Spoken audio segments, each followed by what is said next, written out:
Greg, I thought it was noteworthy as well. We've even had Donald Trump recently in an interview talk directly to Israel media saying you're losing support for this. The leadership in Israel, Netanyahu, must be weighing up how to sort of achieve what he wants to here.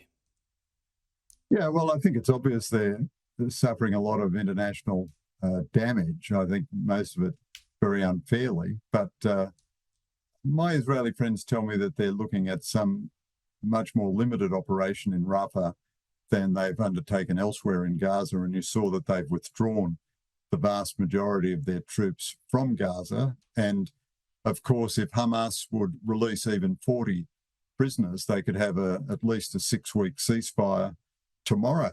So I think, Tom, it's a bit absurd for the whole international community to be putting pressure on Israel, whereas Hamas could stop this conflict and end all the suffering for everybody tomorrow by releasing all the hostages and admitting that their murderous, savage, barbaric terrorism was wrong.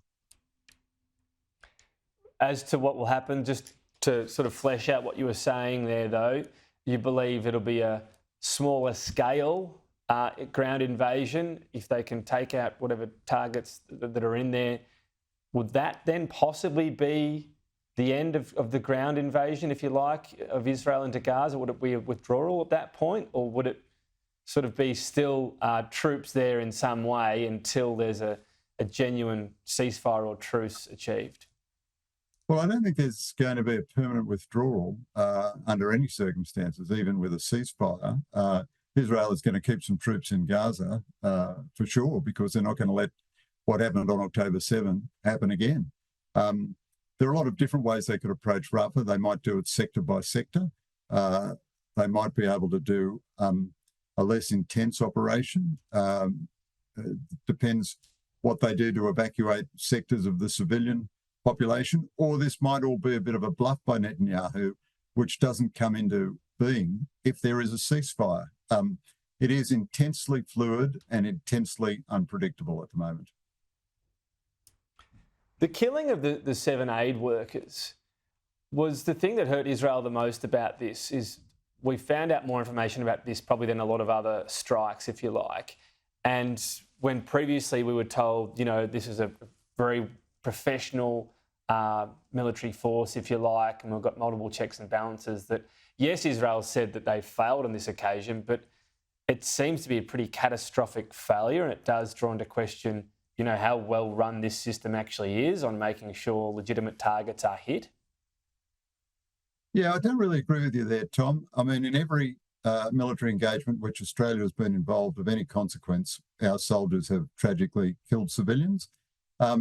There's very extensive expert evidence that Israel has produced a much lower ratio of civilian casualties in the Gaza operation than other forces typically have, certainly a much lower civilian ratio than the operation we were involved in Fallujah or the Allied operation in Mosul. Hamas has decided to wage war amidst civilians. It's put its tunnels under civilian buildings, hospitals, schools, and so on. So Israel is faced with this conundrum. Either it does nothing and allows Hamas to continue to murder, rape, and mutilate its people more or less at will, or it goes in and destroys Hamas militarily. Now, you can't destroy Hamas militarily in Gaza without waging war in the civilian areas. And tragically, in any military contest of this kind, you're going to get civilian casualties. I think the government's appointment of Mark Binskin is an even worse appointment than the David Johnston as the chief of the Defence Force, because it's purely symbolic performative politics. I mean, any liaison role we need could be carried out by our ambassador in Israel. Binskin has no role at all. We would never allow a foreign military to get involved in our internal investigations. And also Binskin will do what uniformed soldiers always do what the government tells him. So if the government tells him to produce a critical report, that's what he'll produce. If he tells him to produce a status quo report, that's what he'll produce. But I mean, this government makes very bad military appointments. I think they've made a very bad appointment today. David Johnston is the status quo candidate to be the chief of the Defence Force. And the government tells us there's a tremendous malaise in the defence culture.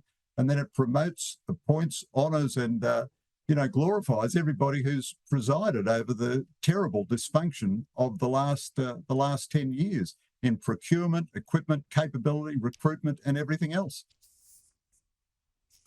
Oh, it's interesting because when Richard Marles was quite critical of the, as you say, the culture, and he was quite critical, it was unusual to hear, I suppose. The background that went out straight afterwards was it was not the top level, but people sort of just below that.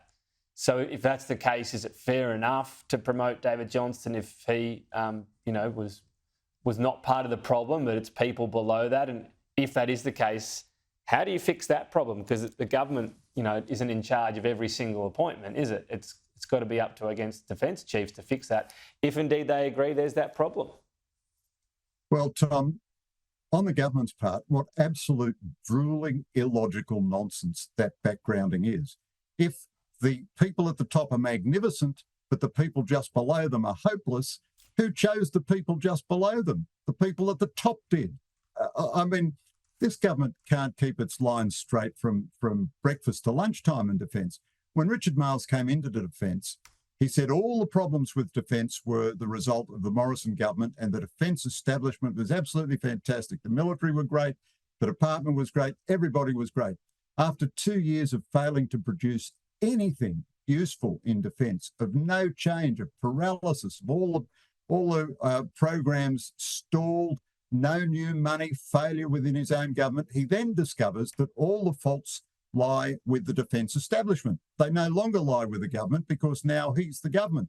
But because he's promoted all these people who presided over what he now regards as a very poor culture over the last 10 years, he's then got to say it's actually not them, it's the people just below them. Give me a break. Nobody takes any responsibility here. Marles's first big mistake as minister was to extend the appointment of Angus Campbell and to reappoint Greg Moriarty as the Secretary of the Defence Department. If your message is we need wholesale, huge cultural change, you don't achieve that by reappointing everybody who has presided over the poor culture. And my final question to you, Tom, is if the guys at the top are such geniuses, how come they haven't fixed this problem by now? Well, they're probably fair enough questions. Not ones that I can answer, Greg, but we always appreciate your thoughts.